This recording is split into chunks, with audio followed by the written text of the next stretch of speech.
Well, good evening, everybody. Welcome in studio. Chad Rosema here with you on a Saturday night, a great-looking Saturday. It's been a good weekend already. I mean, we had a solid 11-pack last night with some nice 2-year-old performers.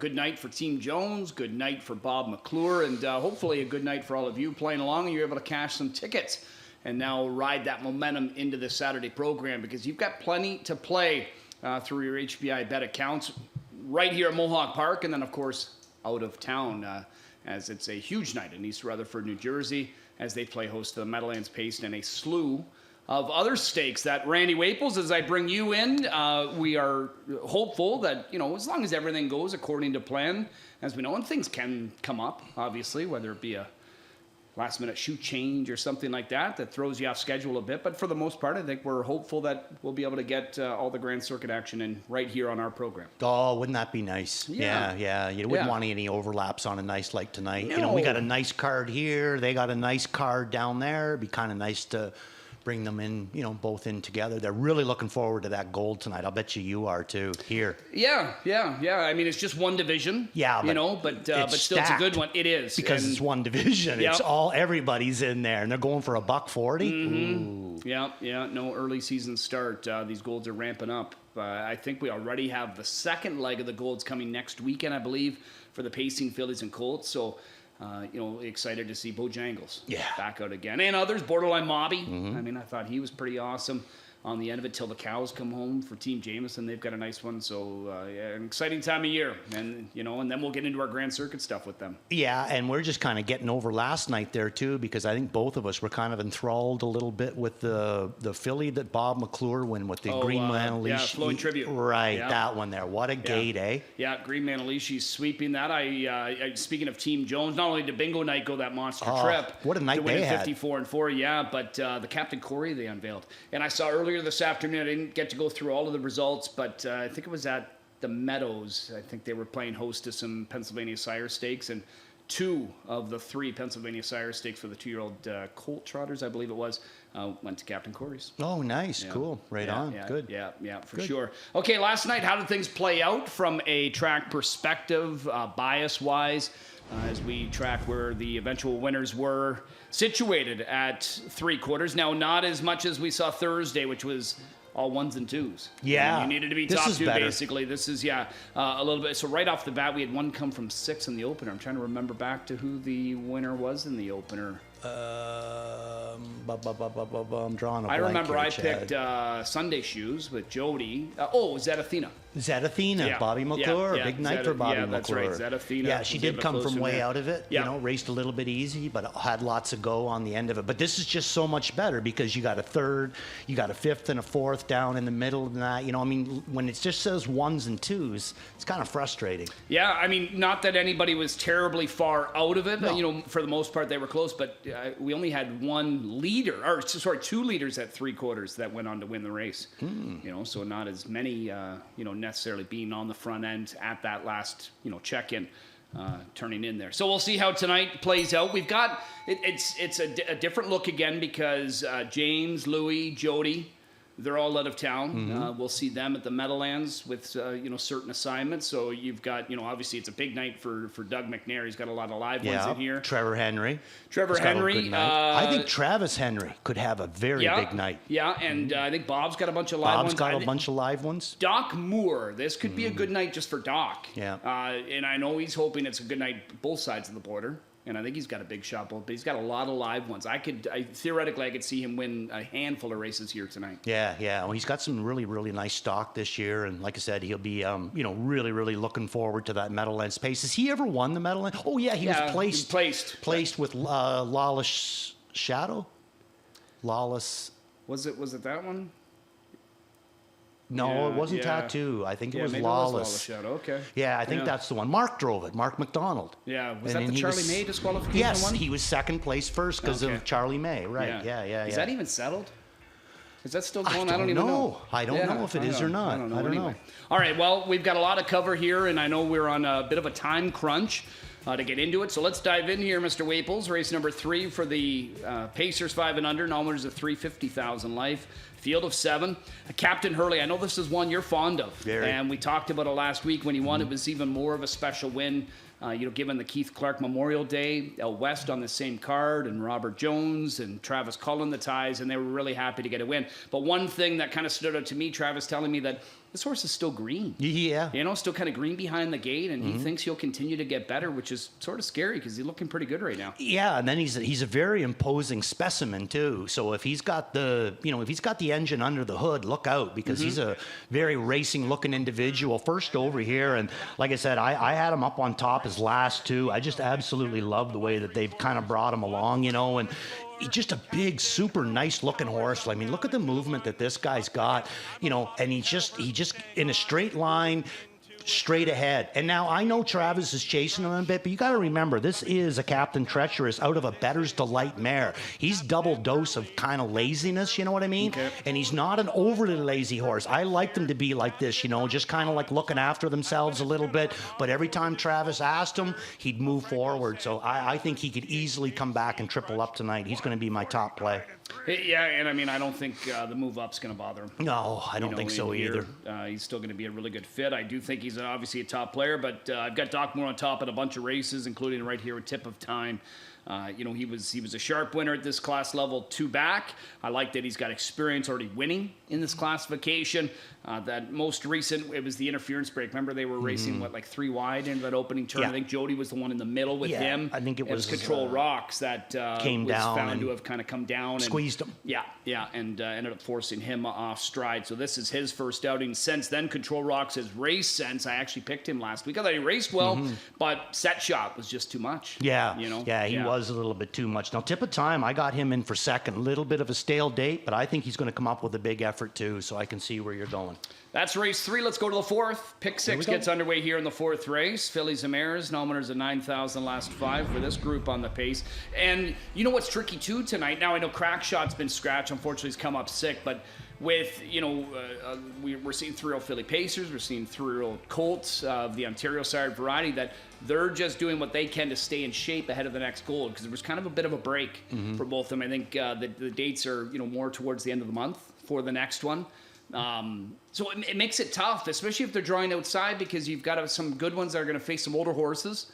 And it's, how much do you go to the bottom of the well, knowing what you've got coming up, you know what I mean? It's a guessing game. It is. Really. It's a big time guessing game, Yeah. And then you bring 2-year-olds into it that we're dealing with tonight as well. So it's all, a huge guessing game. Where did you go in race 4? Coco Jojo. Yeah, me too. Yeah, Why do you like I think her? you and I both sent in her replay, and we're going to show this in the latest. Now, it was her second start LASIK. She had the 10-hole. I expected the trip that she got, and from out there. Now, it was against Tougher, so she's going to drop down. But to me, I thought she was live on the end of it. Paced the fastest mile of her life. Yeah, she was pacing hard, back half, a couple of 26-4 final quarters on the back half for her.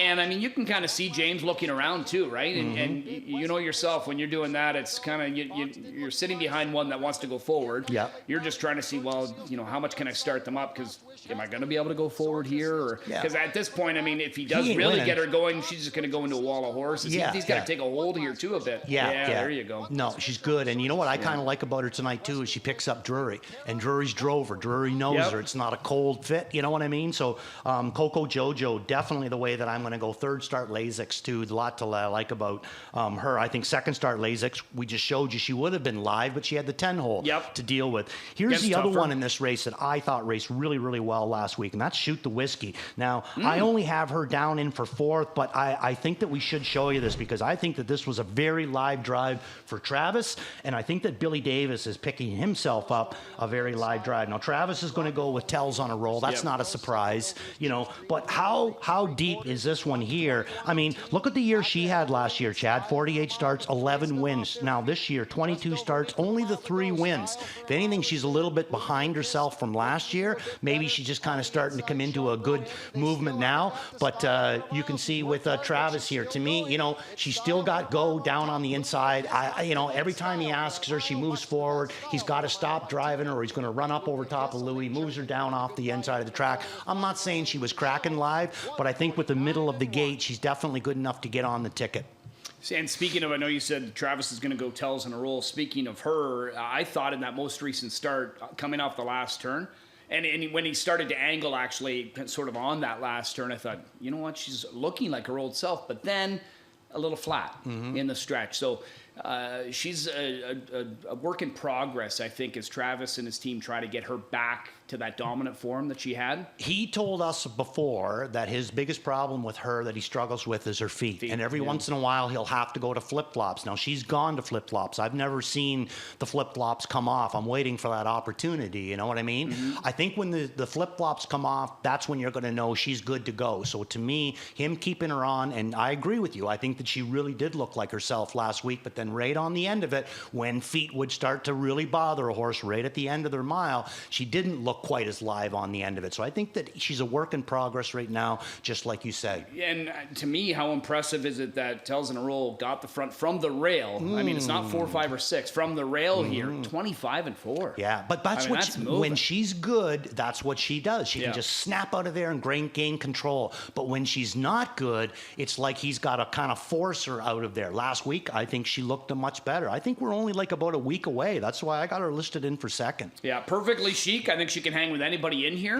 But she's got the 9-hole. I mean, I'm not sure how aggressive he'll be early. He might just be wanting to see her get a nice clean trip and then moving well on the end of it. That could be the work, but I mean, he's going to have some older ones in here that can move pretty good on the end of it too. One of them being Chief's Dream Girl. Yeah, for sure. Race 5, it's our feature, $140,000 Ontario Sire Stakes Gold. Opening leg in the series for the 2-year-old trotting colts and geldings. Yes, only one division, but as Randy already teased, a pretty stacked one is how it looks. I mean, I could see this going many different directions in this spot. We've got a full field of 10. The morning line favorite is In the Black, who was very impressive in that Tompkins gears. I mean, when Jameson made the move and just powered forward, this horse was so strong on the end of it. In 56, home in 27, after it, there's a bunch, I think, that we want to look at, including this one. So here's that move I was just talking about. Yeah, so that we're showing In the Black here. Yeah. Yeah, nice move for this one. Great job bringing this one along by Jeff Williams. And this isn't the first time that he showed 27 seconds on the end of it. His very first schooler, he showed 27-4, his only schooler. Then he goes up to Georgia and makes a couple of breaks up there, one behind the gate, and then behaved himself very, very good here. And this is the part that you really look at him throw them front feet out, Chad? Like there's no up and down with this guy. He's reaching for ground. I love the way that he trots. Nobody's making any ground on him. Now I think that the 5 horse, that horse that finishes second to him in there, Starstruck. I think he had more than Trevor was pushing because Trevor was going to be second. He was in Sire Stakes at the Meadows this afternoon. And it didn't work out. I'm not sure if he made a break or not because that's McNair's, right? Yes. Yeah. Okay. Yeah. And then this is going to be another great mass. Now, Trevor qualified 2 horses. He qualified another great mass. He qualified DA Mastermind. Last week, Trevor wasn't here. Chris subbed. Chris is going to go back on DA Mastermind. I'm going to throw him in for third, but this guy, I'm going to throw in second because Trevor picked this guy. He had a choice to go, and DA Mastermind, qualified really, really good for Trevor both times, but he went with this guy. I'm going to go with the unofficial mayor of the Luther Marsh, that he's making the right choice in here. So I'm going to go 2, 4, 7 in for third, and then I'm throwing Strobe Light in on the bottom. Did you use Strobe Light? I went with him on top. You put him on top? Yeah. Give it to me. Hoping Ben, and I'm sure Ben got up today and said, well, hopefully I can have a better night, because it just didn't go according to plan, obviously, last night, and that's, the nature of the business. We had a filly that I picked in the gold that made a break early on. She was pulled up and has to head to the qualifiers. But Strobe Light's one that, only cost $16,000. But has looked nice. I was tracking this one in the baby races. I picked him in his debut, and he got green on the front. And remember, he ended up kind of going out to the 2 or 3 path. That's when Trevor came along the inside. And then it was the 2 of them that sprinted on the end of it. Now, he goes side rolls to blind. Will that help maybe focus him a little more? Oh, yeah. That was probably reason why he ran out. He was up in front, and he kind of got a little bit lost up there or whatever. And, because he only had the sides rolls on, so the blinds on. Yeah, that's just going to focus him right down. down. So Yeah. it's a good change to come in for you, I don't especially love the when rail, you're putting him on top. obviously, That but- was what I was going to say to you. You're gutsy putting him up I don't on love the, top but with he the is, rail. to me, looks very good gated. Yeah. You know, it's what I saw in the baby races. I saw that in that race. Even when he got overtaken, I mean, he was still fighting on the end. He too trotted home in 27-3. So, you know, Trevor's was 27-2. It was two good, nice trotters. This toss of the dice is one that I wouldn't be surprised if he comes up with a win. Great reference. Royal Captain was, I mean, it was just these two that were really in that qualifier because the others were far back. But toss of the dice, I thought has looked you know, the part of a good one too in the mornings. And should we inform everybody out there that they're not looking at a typo? That there actually is a cattle wash trotter Yeah, in here? I know. Yeah, that's right. At a party in Rome, she was a solid performer. This 9 and 10, they both made my horse watch list. I would have been using them tonight if they didn't draw the 9 and the 10. Decent debut for Switch. Yeah, I like them both. And I'll Switch tell you and what, if Syndica. this guy can, you know, drop some more time, obviously, which I think we would expect, and at some point this season, it'd just be a pretty cool storyline Wouldn't it? because Cattle Wash, I think, is going to have a pretty darn good year in the OSS on the pacing Yeah. side. And then, you know, if he could toss in an OSS win on the trotting side, why not? And who else could have a big deal on the pacing side? Big Jim with Chantilly. And who's this one? It's his cattle wash out of Yeah. a Big Jim mare. That's right. That's right. Okay, so I'm really looking forward to this one. Me too. Yeah, here Yeah. tonight. So that's race number 5. Let's move on. We've got more to talk about on this 11-race program. We've got race number 7 is where we're going to head to next. 6th race, by the way, kicks off that late pick 5. There's a look at the field lined up in here. Artie's Money is the morning line favorite. I mean, I think she's the best. She looks like, now that last start, was that not when he brought the hobbles in a bit? Yeah, Yeah. way a Wasn't big, it big like time 2 bit. inches, maybe? Maybe even more. Was it more? I He thought it was really, somewhere really around brought 2 them inches, in, but, she really made a big difference. You know, Yeah. I think he went from maybe 58 to 55. She's a fast mare. She's very fast. Yeah, you and know? she acclimated pretty quickly here. She did. You know, but another thing, but she's a 5-year-old, and a lot of weeks she's taken on all 3-year-olds. It's a huge Yeah. advantage, you know, Yeah. bringing them over from you know, Australia, New Zealand. And I'm going to go right back to her, but it's not the replay that we're going to show. I'm with you. I sent in the same replay as you. Perfect, Yeah, beautiful. because we So- want to make a case so of Rock tee it Shadow. up, my friend. Yeah, Rock Shadow. I know this is one that you've been sort of tracking. She's fresh. She's only raced 3 times so far this year, and all 3 have really been good efforts. Especially it was on 2 the back, end. very good. This one here, which really turned into a sprint, and I know she's not terribly far out of it, but you can see she wants to right here go forward. Travis is going to have to wait until something develops. But to me, outside of Doug and James's charge is, you know, end up, this is the one where James looks like he's by, and then Doug comes back on, wins with lane-sided control. It was a 4-year-old, by the way, but Rock Shadow, I mean, to me, probably moving the best of anybody late in here. Oh, yeah, I like her in here as well, you know. Big effort, great on the end of it. Last quarter, 25-4 for an overall mile of 51 flat. I can honestly say, Chad, I've liked her right from the time that Vicky Gregg has brought her out, Yeah. but I don't like her any more than what I do right now. I think it's just you described it perfectly. We're looking at a really fresh horse that wants to race right now. Yeah, and you know, for the sake of, let's say, Artie's Money and Gentrify in here, this should be easier in the numbers of 3 overall than it was in that kind of non-100 9,000, where you're going to meet some pretty good mares that maybe are struggling at that point, but looking to kind of get back into the thick of things. Yeah, I just think that she's a horse that's already showed she won at 20% last year, 2 for 10. She's only had the 3 starts back. She's probably going to, I think that she can either win this one or her next one, which is, again, it's going to keep her at that 20%. You know, I just think she's a really, really nice horse. All right, we ride together there in race number 7. Over to the 8th race we go, pop-up series action. Kicking off, we saw some last night for the fillies and mares. Tonight it's the horses and geldings, dominators of 25,000 this year. Field of 7 after, I think, a pretty significant scratch. I thought I Liked Me Better. He's going to be a big player in here. And he had some win appeal to me as well. I think we both had him second initially, so we've had to make some changes. How you play the game, I could theoretically win this race. It's Team Cullen. I don't want to get sucked into a 51 mile at Georgian, because I find a lot of times that, you know, they struggle to even match what they went at Georgian when they come here. Yeah, that and 2, and who are you beating? Yeah, Gentle on yep. My Mind and Yeah, Harry yep, G. yep, You know, yep, this is a I'm with you. much tougher Yeah, group. you'll So where'd you laugh go? when, see, I was hoping you didn't ask me that. Let me have it. I went Forefather. I mean, at some point, he's going to have to win again. It's not a bad pick. I got him in for on the bottom. You know, Not a bad pick. He's probably going to gap the gate a couple of lengths. Yeah, That's, he's going to race him from on way back. But the last time Tyler was in the bike, he won. That was his last win, but I think it was all the way like last November. It might have been. So it's been a while, but he is racing better lately. I mean, he's hinting, and maybe he's just found the right bunch in here. But I know a horse that you've been tracking lately, this Wallace Hartley, and you're going to continue to ride with him? Yeah, yeah. He's getting a bridle change tonight there. Chantel sending in blinkers to blind, going to a blind bridle, middle of the gate, and Trevor Henry in the bike. Oh, my goodness. Let's hear it. So this is going to be my beat the favorite, and it's going to be the replay that we're going to show you in this for Wallace Hartley in his last. My two favorite drivers for Wallace Hartley are Trevor Henry and Tyler Borth. I just love the way that they get along with him. And Trevor, you know, to get him to this spot, he absolutely rocketed him out of there from the middle of the gate. So I think, you know, he's going to have the exact same post position, probably get him into the same spot. I wouldn't say that he's like running over horses here, but he's not a tired horse either. So this race to me is going to do him some good, and I'm going to take a chance with him, put him right up on top. One of the things that I like about him is that he's only 1 for 10 this year, but he was 4 for 25 last year.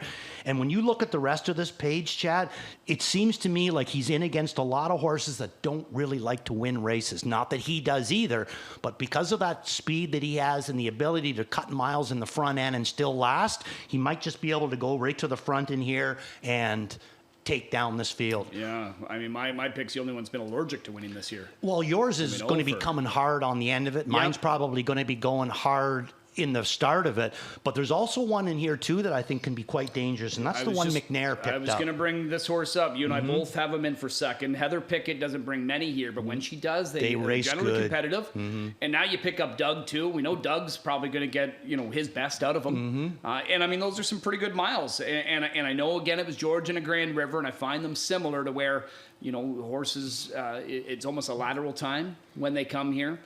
They get over those 5/8 pretty quickly, but. With that being said, maybe a 52 gets him a good piece here. Yes, you know, absolutely. Very well could. Okay, that's the 8th. Let's go to the 9th race. We've got a preferred 2 pace. It's similar to what we saw last week. It was just kind of bumped up to a preferred with Brew Hanover in there, you know, and he did as we all expected. He won. Now he gets a week off. I mean, once I know there's some, you know, William Houghton divisions at the Meadowlands tonight, and that Irvin Hanover's down there, so that's one of our preferred horses. Down there, but in the coming weeks, maybe we'll have more of a consistent preferred. Yeah, you know, with horses like him and Brew and that are going to be back. But we've got a field of 7. We've got some questions. I know we definitely have to show the replay of last week's preferred because Brew Hanover. I don't think they were beating him anyway. Right. But you can see right from the outset, Doug wanted the 2-hole. Bob wanted the 2-hole. Bob ended up getting Poseidon Sealster's very fast off of the gate. Century Komodo is as well, but he just outkicked him. And then turning for home here, I mean, Doug just couldn't find the room. He's going to be second, in my opinion, if he just finds the room. Yeah, in this replay, we're going to get to see the 1, the 2, the 4, and the 6, who I'm using all of them. So this was a really nice replay. Tyler Moore back there with gem quality. I'm not using him, but he's got some go here too. And we're going to see James is going to be much the best with the Brew. But the rest of them right in there, and Dougie McNair are going to be my top pick in there. You know, to me, maybe a little of a locked-in drive, but certainly not overdone on the end of it. So to me, that means that he's going to come out of there even better. And look at this run out. I know that he wasn't going to get to James, but on the run out, I mean, this horse is live. So I'm going to go Century Komodo. Yeah, I mean, Poseidon Sealster, rightfully so, deserves attention. Century Komodo as well. I'm actually going Cullens. He's got 2 in here, but I'm going to go Dublin Dasher. He's only had him 2 starts. He had missed a month before coming this way. You know, in his second start here, already pacing at 48-4.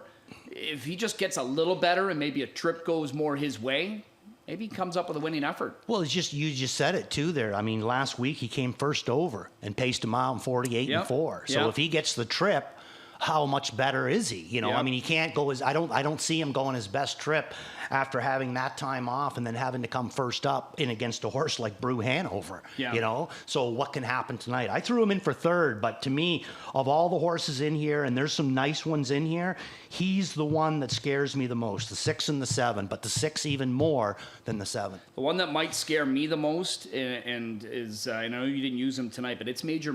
Because when he first came here and we thought, okay, you know, maybe he's going to be a pretty good presence, especially going to Barassa. Raced okay, but then he was a a different horse last week in the final of that pop-up. And I mean, we saw him pre-racing Hings, his head down low, you know what I mean? He's got a nice way of going. Yeah. And he was powerful. And to win in 48-3, whereas this preferred, a couple of races prior went in 48. True. And it's major. Again, it's, who were you beating? That's the big thing. We didn't know anything really about this horse coming in from Australia. So tonight will be it's an acid test. Let's see. This is it. Yeah. This is the biggest test that he's had since he's been here, and he's coming in here with an overpowering win. So let's see what we got. That's right. We've got one more to talk about here before we get into some housekeeping at the end of the show. Race number 11 with the jackpot high five available, over 75 grand now in the carryover. Fillies and Mares to close it out, numbers of 15,000 last 5. But it's a good looking, some that really could have been probably in last night's preferred, where Caviar and Crackers got back to the win column. I've got a feeling you want to show She's Got It All as replay. Because where are you going?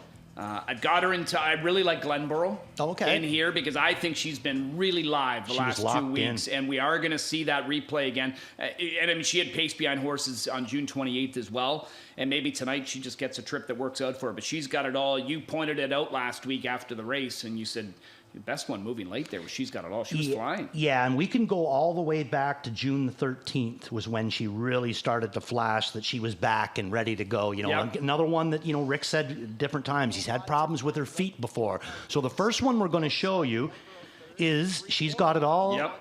And, again, James sitting at the back. You can see that blue and white hood of Xeron Stable. He's going to move her out to the outside here, and then is she ever going to make some movement on the end of it? And this is a good bunch. You got Grit and Grace, some odds on Platinum. Here comes Caviar and Crackers on the outside with for Eddie. And then Trevor on the inside with Angostura. But here comes this one. And it's not just this race. The week before, when she chopped it out, she looked like a different horse for McClure. The week before that, she finished third in there for Dougie McNair. Looked amazing. The week before that, she was a winner by 8.5 for Dougie McNair. Her last 4 starts, she's been crazy good. Middle of the gate. I'm going to use her up on top in that race. But the other one that I wanted to show you too was Sorcia Sealster.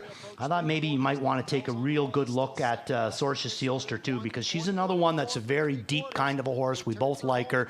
Went into this race missing not a month, but well over 3 weeks, June the 14th to July the 4th.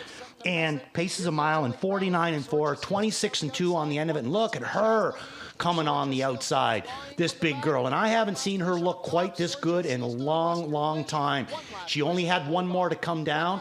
And on the run out, if the race had kept on going, I'm not 100% sure if she wouldn't have caught Louis. So I got her in for second. That's a good one that beat him. You know what I mean? And so one last wish. Yeah, those to me are the two most important. Glenborough, like I said, locked in, looked amazing. Odds on Platinum. Maybe the second quarter, the middle half of the second quarter was just a little bit too much for her. She gave a little bit up on the end of it.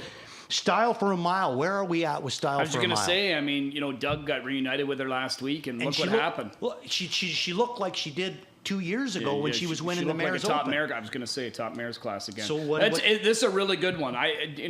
We don't always get a class like this in the finale, but this is a good one. Yeah. Yeah. And you went Glenborough? I went Glenborough. You're going to get a price. I'm going to take a stand on her. You're going to get a price if you can get it through. Your pick 5, your early one, guaranteed at 75,000. You got any singles? I do. Okay. Yeah, I got the second. 2 singles. Yes, the second race we singled the Captain 6 horse. Fear Not. Captain Fear Not. I think Travis Henry could have himself a big night tonight. In race 3, we singled Captain Hurley. Heavy on the captains tonight. Mm-hmm. And I did this simply. I went 3 deep in the first and 2 deep in the fourth, so I can go all in that 5th race. Now, there's a lot I like in here. We've talked this 5th race, Trad, this gold. A lot of ways that you could go, but only one of them is going to be the favorite. Yep. You know what I'm saying? Yep. And maybe I might get lucky and catch a price. So I mapped it so I can hit that all in race 5. It's a $60 ticket, $12. Right, and I'm also going to hit that all button in my pick 6. So you can tell I went pretty skinny on the pick 6, dude. All right, so more tickets coming your way from Randy throughout the night as well. Meadowlands, as we talked about, their first race just about to go with an open trot, but they've got a lot of Grand Circuit action.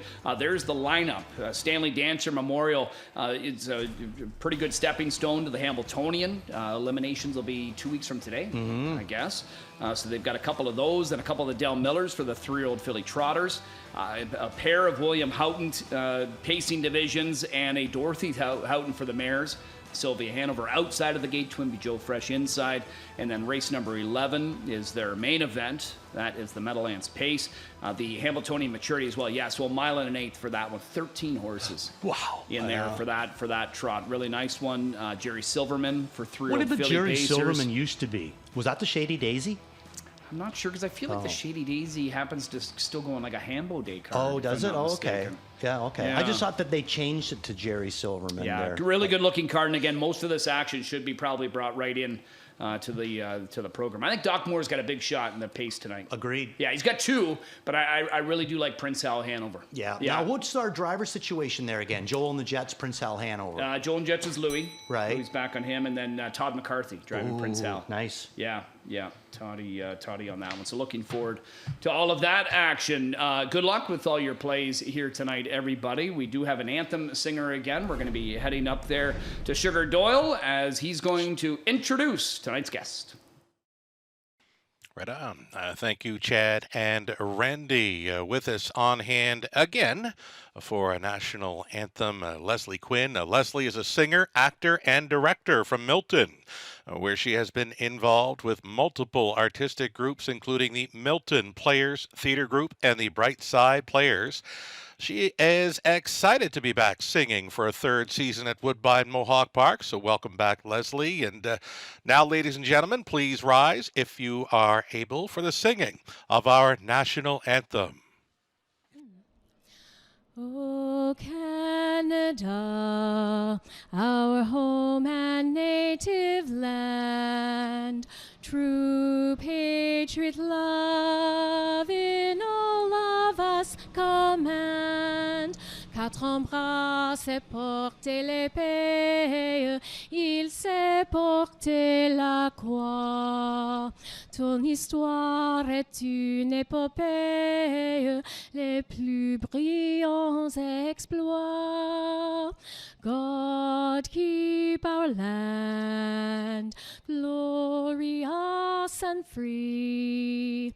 O Canada, we stand on guard for thee. O Canada, we stand on guard for thee. Leslie Quinn, thank you.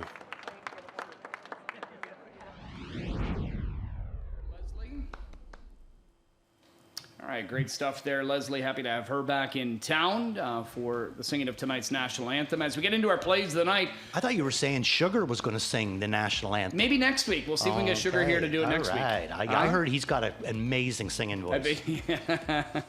We'll get him and Blanchard to do a duo. Oh, wouldn't that be nice? Wouldn't that be Islands fun? in the Stream Yeah, there by you go. Sugar Doyle and Greg Blanchard.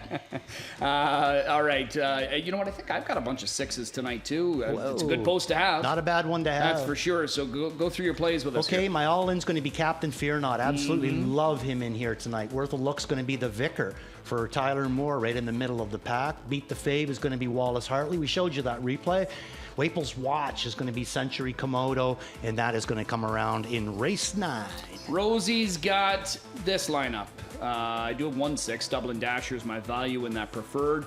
I'm going to go Tip of Time to Rebound in race 3. Strobe Light to beat the Fave in that OSS Gold. And I'm all in on Glenborough in the last. There's some great mares in there, but I feel like she's just as good as them if the trip works out. One small little, complaint, I guess, the complaint department.